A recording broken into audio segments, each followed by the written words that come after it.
கதைச்சோலைக்கு. காலை 3 மணி. குளிர் காற்று வீசியது. வேலன் மெல்ல மெல்ல படகை ஓட்டி வந்தான்.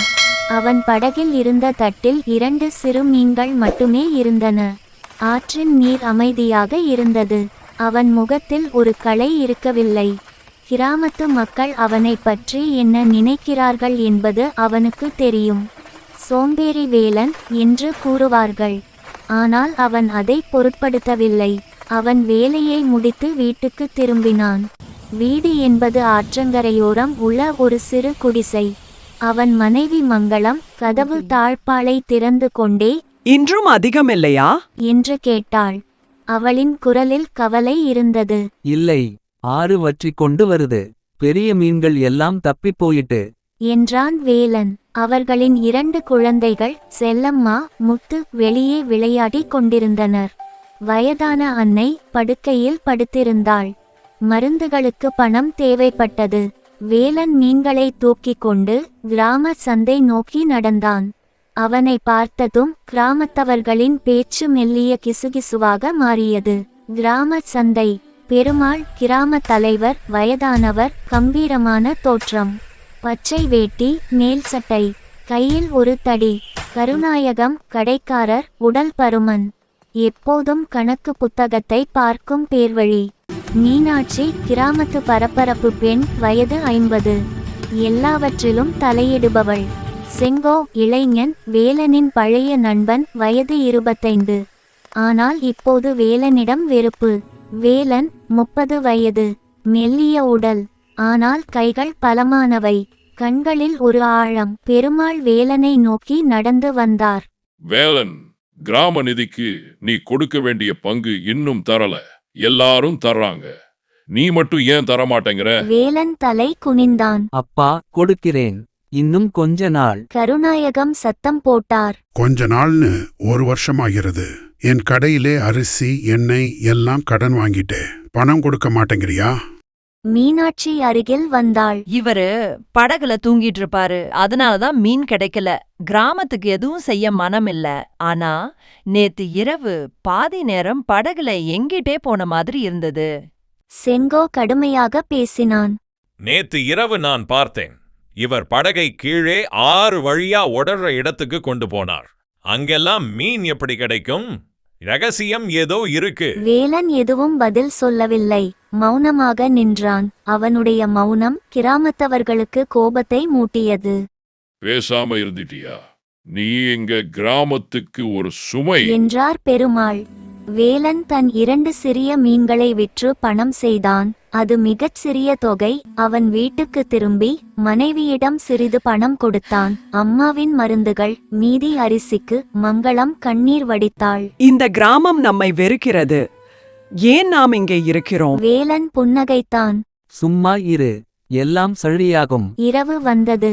வேலன் மீண்டும் படகில் ஏறினான். செங்கோ அவனை பின் தொடர முடிவு செய்தான். இன்று இரவு இவர் ஏன் படகில் வருகிறார் என்று தெரிந்து கொள்வேன் என்று எண்ணினான்.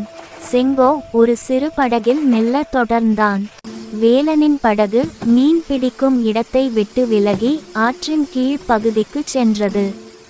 அங்கே நீர் வேகமாக ஓடியது. பாறைகள் நிறைந்த இடம். மீன் பிடிக்க சரியான இடம் அல்ல.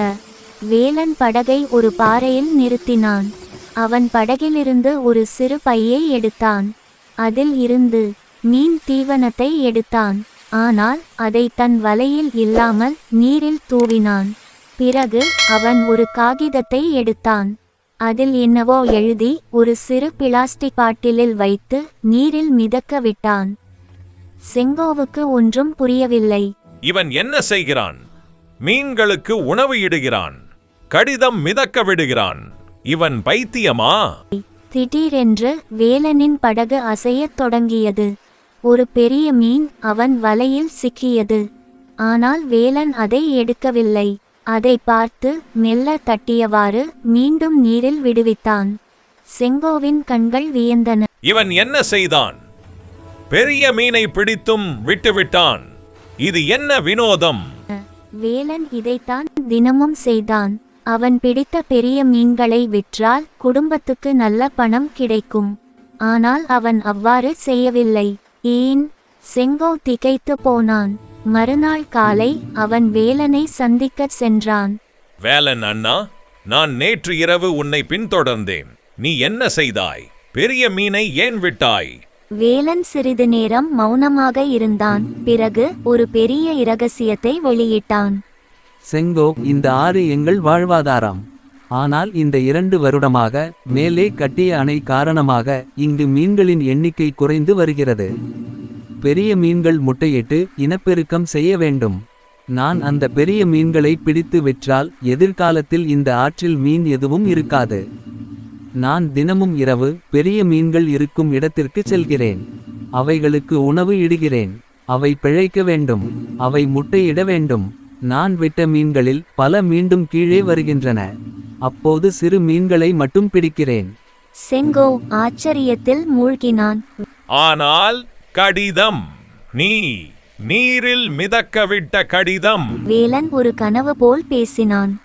அது மேலே உள்ள அணைக்கு அருகே உள்ள கிராமத்துக்கு. அவர்களும் மீனவர்கள். அவர்களுக்கும் இதே பிரச்சனை. நான் எழுதிய கடிதத்தில் மீன்களைப் பற்றிய கவலை, அணையின் திறப்பு நேரத்தை குறைக்க வேண்டும் என்று கேட்டிருக்கிறேன். நம்மால் மட்டும் முடியாது. எல்லோரும் சேர்ந்து போராட வேண்டும்.